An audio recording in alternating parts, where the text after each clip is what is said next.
Ladies and gentlemen, from Hollywood, the Dean Martin Celebrity Roast with your roast master, Dean Martin. And tonight's very special man of the hour, Bob Paulsen. As a young boy, Bob never had much to say. He couldn't afford writers then. Bob holds the singular distinction of being the only civilian who was ever slapped by General Patton. Ladies and gentlemen, here she is, Flip Wilson.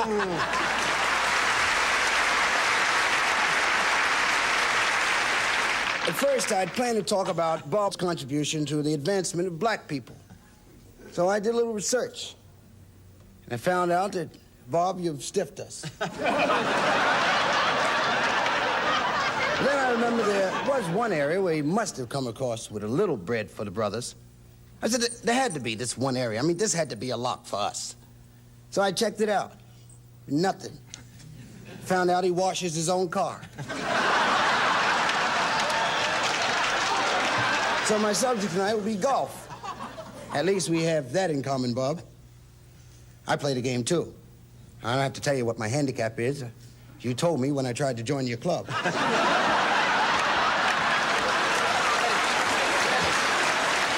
Ladies and gentlemen, the governor of California, Ronald Reagan. Thank you, Dean. I was a little surprised when I was asked to be here tonight to honor Bob. Well, surprised isn't exactly the right word. Annoyed. I've got a lot of important decisions to make in the next several weeks.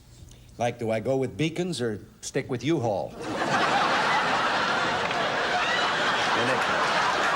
Seriously, Bob would do well in politics. He certainly has to be one of the most familiar faces in America. He's entertained over 10 million troops and seen by more than 100 million TV viewers. And if you throw in the 27 people who've seen his movies, you have a pretty sizable constituency. He's entertained 6 presidents. He's performed for 12.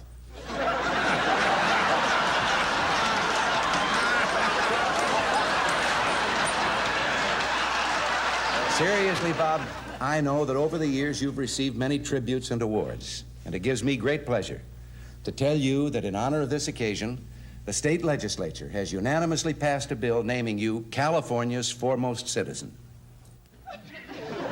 I vetoed it.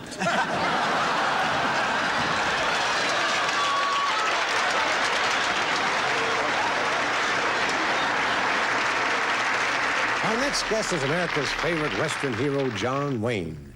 When Duke first rode into California, all he carried was a gun and a snakebite kit in case he was bitten by Don Rickles.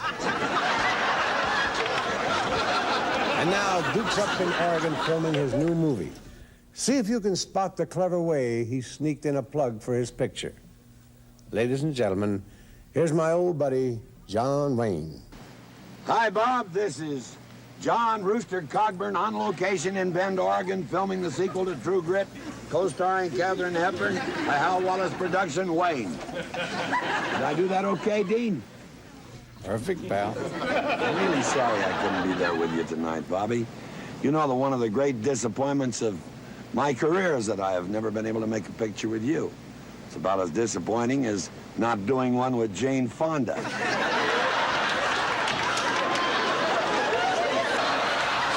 I gotta go now, Bob. My big scene is coming up. We have got a little problem. Hepburn thinks it's her big scene. See you, friend. Have a good roast. Bob, a lot of your friends and admirers couldn't be here tonight. They're so lucky. I think you'll be very grateful for this last one. It says, "Dear Bob, I've been trying to get your attention for some time, but you've been too preoccupied. I feel this is important enough to send a telegram. Your fly is open, signed Jimmy Stewart."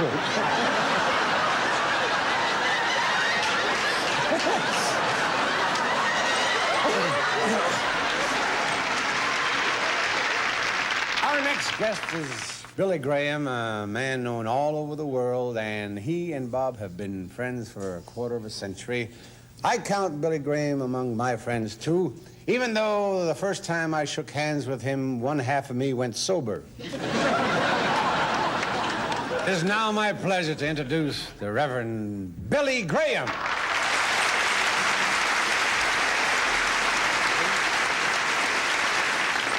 Thanks, Dean. I saw the drink here, and I thought you were going to leave it here for me. But as I look over your congregation and some of your guests here tonight, I see that I have a great deal of work still to do. And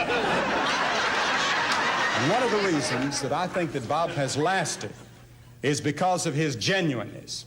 He's absolutely genuine, 100%. There's no pretense about Bob, except when it comes to counting his golf score. We've been friends for a good many years, but there's nothing probably that we wouldn't do for each other or to each other. For instance, I recall down in Dallas some time ago, we were golf partners in a golf tournament with Byron Nelson. And Bob asked me to sign his scorecard. And I had to refuse on the grounds of the 9th commandment, thou shalt not bear false witness. So you know what Bob did? Bob signed my name to the scorecard on the grounds that there's no commandment that says, thou shalt not commit forgery. God bless you. And now it's time to introduce the master of the insults, the only man who holds a black belt for hatred. Evel Knievel's next jump is his mouth.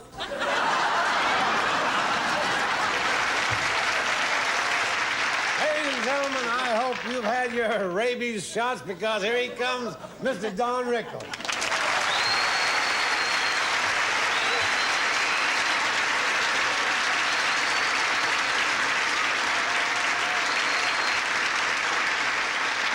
Dean, I thank you for your wonderful introduction. You would love the evening if you knew you were here. There's no booing. There's no booing. If there's another outburst, we're going to let Bob get up and do his jokes. We kid about great stars such as you, Bob. Why? Because you're old and washed up. But I tell you this. Is he laughing, Dean? Take a look. See if Bob's laughing. If he ain't laughing, show him a picture of Jack. We need people like Bob. He is not Irish, he's not Jewish, he's not Italian, he's not black. Just an all-American guy. When he was born, he came out of his mother with a flag wrapped around him. And so, in all honesty, America loves you, our president loves you, you are America.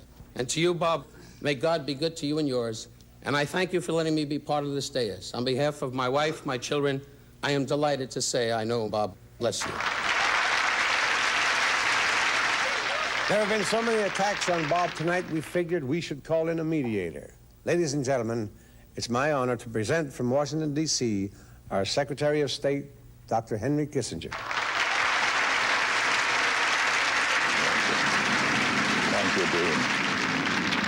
Dean. It is a great pleasure for me to pay tribute to my friend and fellow globetrotter, Bob, who symbolizes so well the sense of humor of our country. There was some doubt as to whether I could make an appearance on this show because of my tight schedule. But when I hesitated, Bob said that if I didn't appear, he would stop paying his taxes. And you know what that would mean for government solvency. We don't do anything in Washington these days without asking the permission of Congress. So I asked Congress whether I could appear, and I have a message to you from the entire Congress. They have proclaimed you the funniest man in the world. The vote was 268 to 267.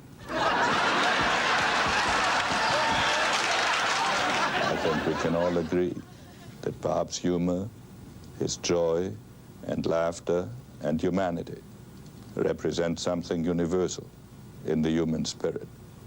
I'm therefore delighted to be a part of this evening's tribute to my friend, Bob. Thank you.